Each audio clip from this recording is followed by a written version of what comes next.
आज हम पढ़ेंगे अल्फा पार्टिकल्स के बारे में। अल्फा पार्टिकल्स क्या होते हैं? अल्फा पार्टिकल्स को जानना इसलिए जरूरी है क्योंकि रदरफोर्ड एक्सपेरिमेंट से पहले इसके बारे में पता होना जरूरी है।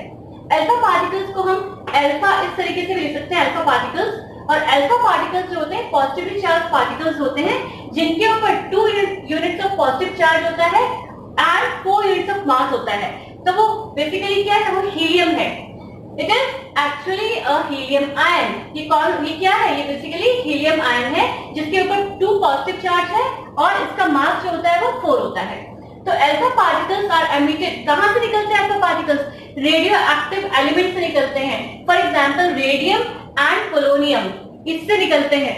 कौन से पार्टिकल्स? Alpha particles. तो they can penetrate through metal, तो वो मेटल के अंदर भी पेनिट्रेट कर जाते हैं। ठीक है, इसीलिए जो रदरफोर्ड ने जो एक्सपेरिमेंट किया था गोल्ड फॉइल के ऊपर, क्योंकि ये पेनिट्रेट कर जाते हैं तो बेसिकली इसको लिया गया ताकि वो इजीली पेनिट्रेशन दिखा सके, क्योंकि वो इतने ज्यादा एनर्जी के साथ आते हैं कि वो एक मेटल को भी पेनिट्रेट कर देते हैं। यानी गोल्ड फॉइल का एक्सपेरिमेंट जो है अल्फा पार्टिकल्स को लेकर किया गया। अब हम पढ़ेंगे रदरफोर्ड एक्सपेरिमेंट। रदरफोर्ड ने किसकी डिस्कवरी की? रदरफोर्ड ने न्यूक्लियस की डिस्कवरी की थी। उन्होंने क्या किया? उन्होंने गोल्ड फॉइल लिया। गोल्ड फॉइल के एटम्स जो होते हैं उनको क्यों लिया गया? गोल्ड फॉइल ही क्यों लिया गया? क्योंकि गोल्ड फॉइल में सबसे मेलेबल होते हैं, यानी कि जितनी भी पतली आप शीट बनाना चाहें गोल्ड फॉइल की बन जाएगी। क्यों? क्योंकि सबसे मेलेबल गोल्ड होता है। ठीक है, अब क्योंकि ये भी आपको पता होना चाहिए कि 1 ग्राम गोल्ड जो है वो 2 किलोमीटर तक खींच सकता है, मतलब इतना डक्टाइल होता है वो। तो इसीलिए उन्होंने क्या किया? गोल्ड फॉइल पे एक्सपेरिमेंट किया वैक्यूम के अंदर। उन्होंने क्या किया?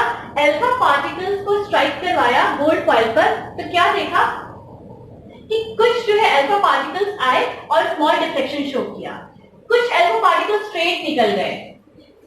बहुत ही कम अल्फा पार्टिकल्स थे जो रिबाउंड हुए। रिबाउंड मतलब जैसे आपने बॉल डाली वापस आ जाना, एज इट इज वापस आ जाना, उसको हम बोलते हैं रिबाउंड होना। ठीक है, तो बहुत कम थे ऐसी बीम्स जो है बहुत कम थी जो रिबाउंड हुई। उसके बाद कुछ अल्फा पार्टिकल्स देखिए स्ट्रेट निकल गए, कुछ में जो है लार्ज डिफ्लेक्शन हुआ। तो लार्ज डिफ्लेक्शन, रिबाउंड होना, स्मॉल डिफ्लेक्शन कैसे हुआ और स्ट्रेट पाथ कैसे लिया? तो देखिए अल्फा पार्टिकल्स की अगर हम बात करें तो दे आर पॉजिटिवली चार्ज है। तो ये जो है यहाँ इसके आसपास, हमें पता है कि पॉजिटिव रिपेल ईच अदर, तो उसके आसपास कहीं से भी अगर वो टकराया, कौन अल्फा पार्टिकल्स की बीम टकराई अगर यहाँ, तो हल्का सा डिफ्लेक्शन हुआ, स्मॉल डिफ्लेक्शन हुआ। And positive negative attract each other, तो अल्फा पार्टिकल स्ट्रेट निकल गए, बिल्कुल देखिए स्ट्रेट निकल गए। और जहां बीचों बीच लगा, यानी क्या लगा? बीम जो है बीचों बीच गई तो वो रिबाउंड हो गई। मींस कोई ना कोई चीज तो ऐसी है ना जो बीच में जो पॉजिटिवली चार्ज है, जो कि रिबाउंड हो रही है, यानी रिपेल कर रही है उसको। कुछ में लार्ज डिफ्लेक्शन हुआ, मींस पॉजिटिव और पॉजिटिव है अगर कोई चीज अंदर, तो उसके साथ अगर वो टच करती हुई, यहाँ बिल्कुल टच करती हुई उससे गई तो वहां लार्ज डिफ्लेक्शन शो हुआ। तो इसका मतलब क्या हुआ कि अंदर जो भी चीज है वो पॉजिटिवली चार्ज है, जो कि रिपेल कर रही है बहुत जबरदस्त तरीके से, और बहुत 12,000 रेज में से एक रे ऐसी होती है जो कि रिबाउंड करती है। तो उससे उन्हें जो है एक्सपेरिमेंट बताया कि ये, इसको नाम दिया न्यूक्लियस। क्या नाम दिया? न्यूक्लियस, जो कि पॉजिटिवली चार्ज है। क्या नाम दिया? न्यूक्लियस, जो कि पॉजिटिवली चार्ज है और वो रिबाउंड हुआ।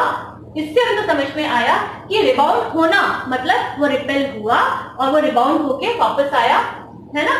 तो इससे न्यूक्लियस की डिस्कवरी हुई। अब नोट करने वाले पॉइंट्स क्या है?